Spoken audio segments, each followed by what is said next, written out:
Hey guys, welcome to Banter Man Bhatt. I'm your host Achal Bhatt, and today I'm going to review Dhokha Banerjee's new movie Love, Sex or Dhokha Part 2.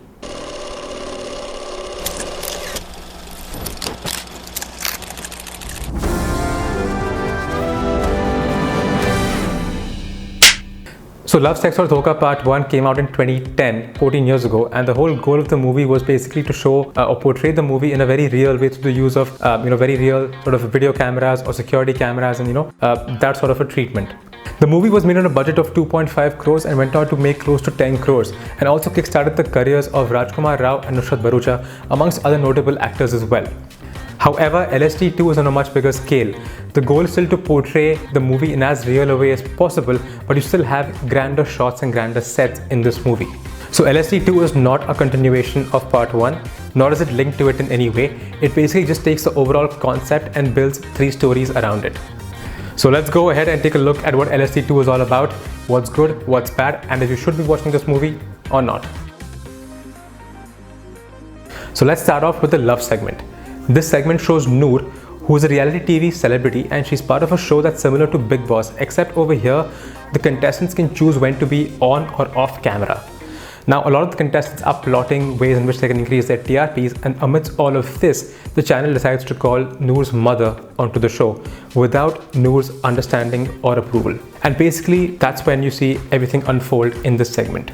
Now, just to give you a character brief, Noor basically is this transitioning woman, and by that I basically mean that Noor was a man earlier and now has gone through a sex change operation and now is a woman, and she's identifying herself more and more as a woman along the process, but still wants to make certain changes to her body.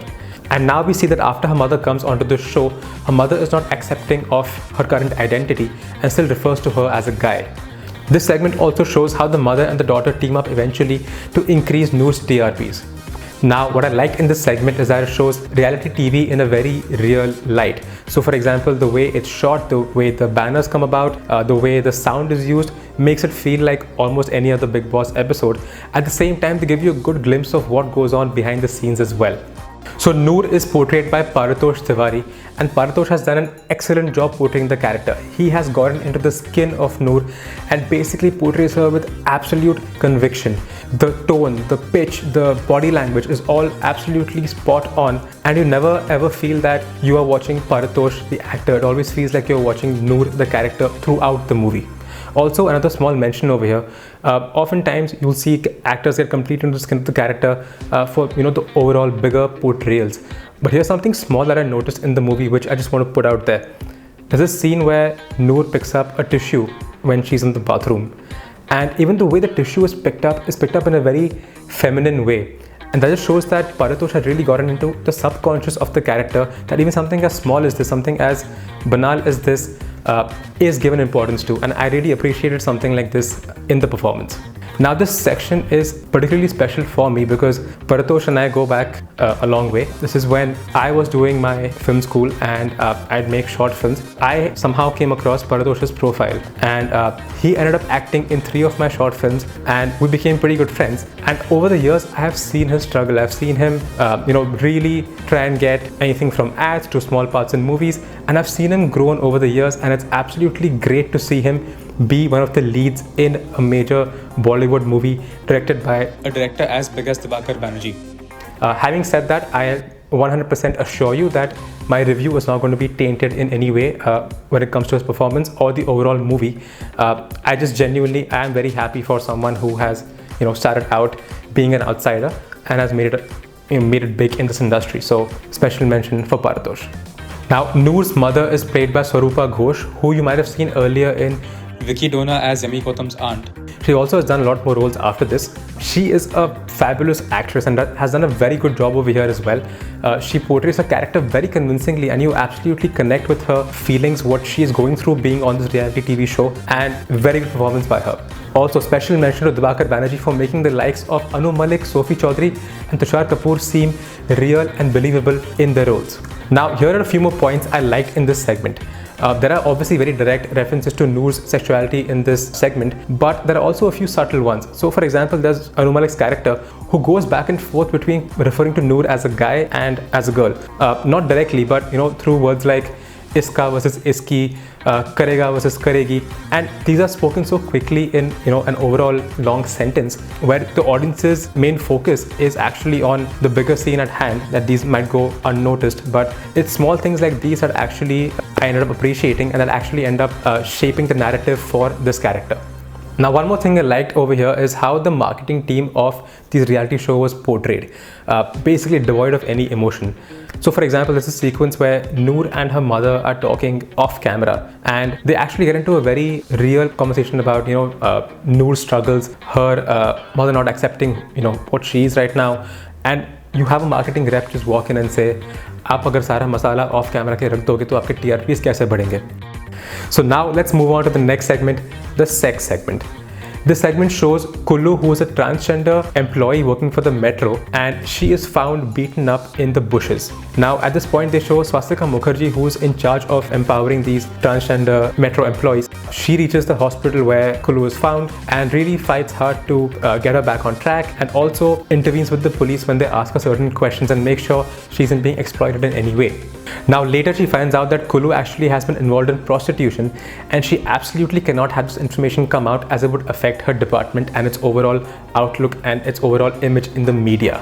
For me, this section was absolutely my personal favorite. It was very real and relatable and very well done as well.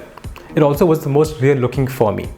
Now Kullu is played by Bonita Rajpurohit, and I don't know what her pronouns are, but I've looked up on the internet and almost every article refers to her as she, so that's what I'll be referring to her as well. Now she's done a fantastic job as Kullu. I think she's definitely one of the best actors in this movie and has a very wide range of emotions as well, and nails this character. So Kullu's boyfriend in this movie, I'm sorry I don't know his name, but he's basically the Zomato India guy in the Ranveer Singh Chris Gayle ads. Now I also don't know his name because, well, makers of LSD 2, तुमने इसका नाम IMDb पे डाला ही नहीं है. You've got Italian girl in your IMDb who shows up for 5 seconds, but you don't have one of the main characters in your second segment, in your sex segment, in your IMDb credits. Forget that, you don't even have the main actor of your third segment in your IMDb credits. Come on guys. So anyways, the actor who plays Kullu's boyfriend in the movie has done a very good job as well. Very convincing in his portrayal of the character. Apart from this, we've got Swastika Mukherjee, who has done a very good job portraying her role as well. She seems very real, very natural in her overall acting style, and definitely seems very convincing in the part she plays.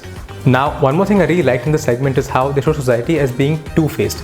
So for example, they show how Swastika's character is constantly working for Kullu's cause, but when she gets really frustrated in one instant, she refers to Kullu as that thing.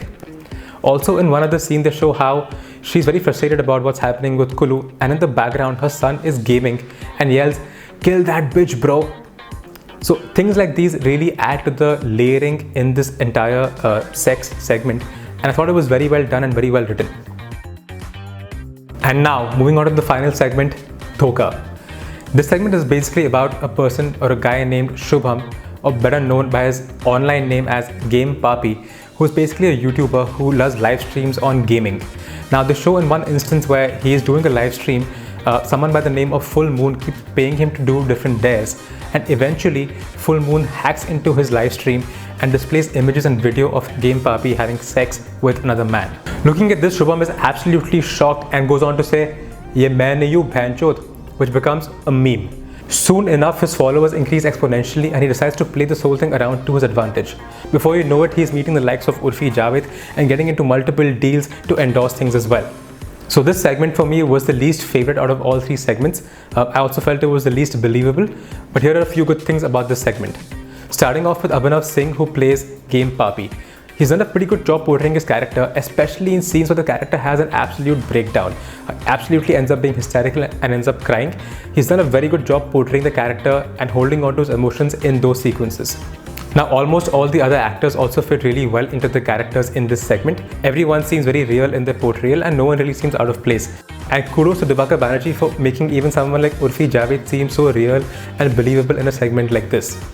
Now, one more part in this segment that I really liked was how they show that this meme has been going viral and these two kids are in school who've been making this meme popular. Now the kids and the principal's office with Game Papi or Shubham there as well, who's absolutely traumatized, and the principal is reprimanding them at this point for their actions, and the principal asks them to explain what a meme is and what this meme specifically means. And the kids go on to explain this, and this entire scene is just hilarious. Well, for starters, the entire Dhokha segment seemed a little off to me, and I'll break this down for you. So basically, they show that Game Papi is this, YouTuber, this creator who has about 1 million subscribers, but he still lives in his pretty shanty home and is pretty poor overall. Now, I think this would have still been okay if they built his world in a similar way, or if they built his reality in a similar way. And this is what I mean by this. I mean, if you're showing someone as having 1 million plus subscribers, trust me, they honestly are pretty rich. Here's just some YouTubers who are over 1 million in subscribers, and as I said, they are pretty rich. यार अब तो डॉली चाय वाला भी मालदीव्स पहुंच गया. That's right. तो इसके लाइफ में भाई इतनी गरीबी क्यों है? Also, in the sequence where the kids are summoned by the principal for the meme that's going viral, which was very funny earlier, I found this later to be a little problematic, and I'll tell you why. So, in this entire sequence, after they explain what a meme is and all that, and it's all funny, the principal pretty much right away tells Shubham over here, Game Papi basically, that it is okay to embrace your identity and come out of the closet and all of that, and that is with these kids around and Shubham's mother also present. And what's shocking about this whole thing is that the first thing should have actually done is reprimanded the kids for spreading this meme, should have probably suspended them or taken action, kick them out of the room, call the parents, something on those lines. But the first thing he actually says is what I just said. And also, in terms of the overall character you've shown this guy as this orthodox principal who doesn't even know what a meme is. So I just find it very hard to believe that a character like this is the first person to speak out and be like, hey, come out of the closet, embrace your identity and all of that. I feel that was a bit of a disconnect for me. Also, another problem in this segment is that all the galis over here are censored.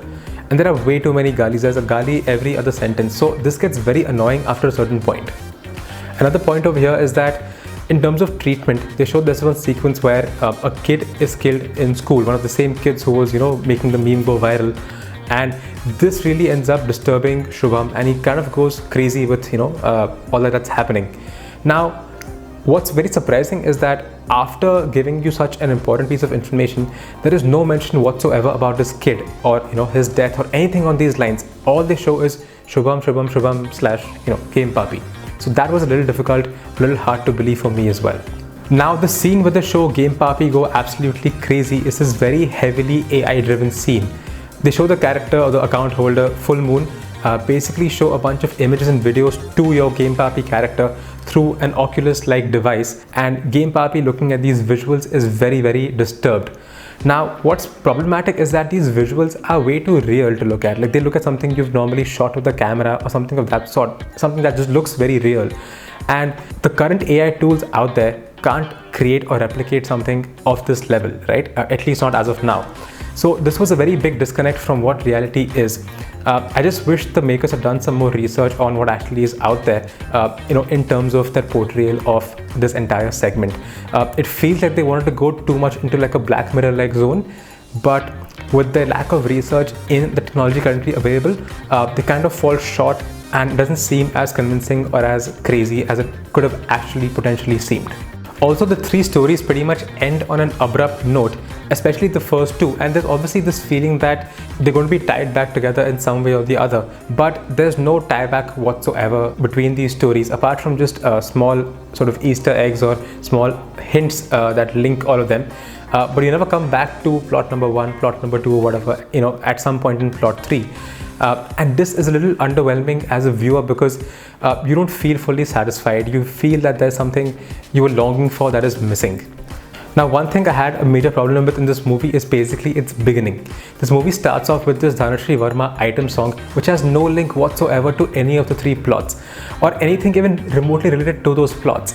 And I think that's so problematic because a movie's first image, first visual, first scene should be what the movie embodies, right? You are taking the viewer into the world you've created, and this unfortunately is not the case in this movie at all.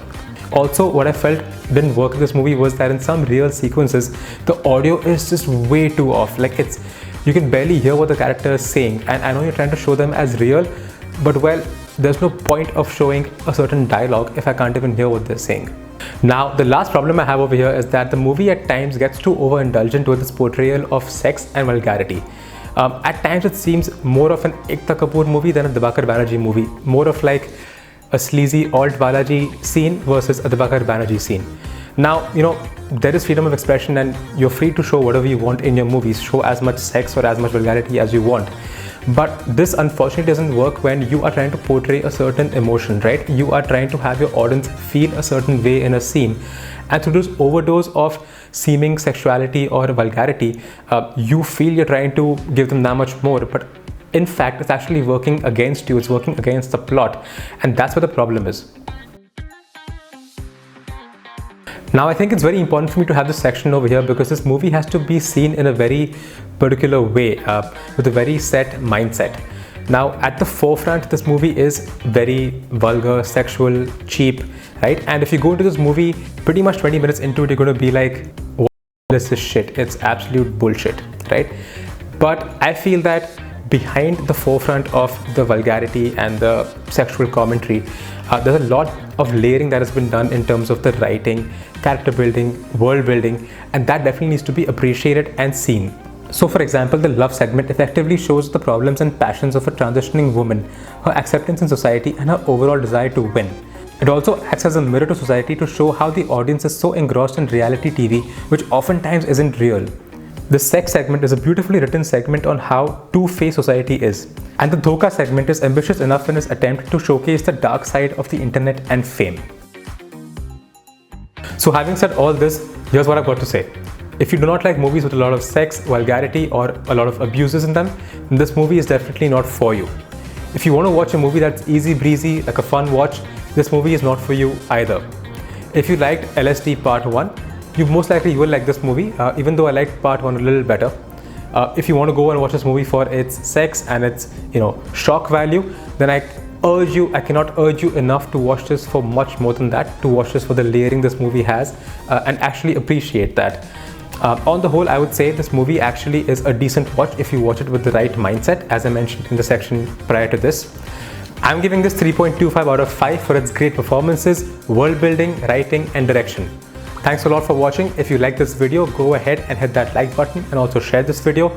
And please go ahead and subscribe to my channel and show me some love. Thank you, and I'll see you all very soon.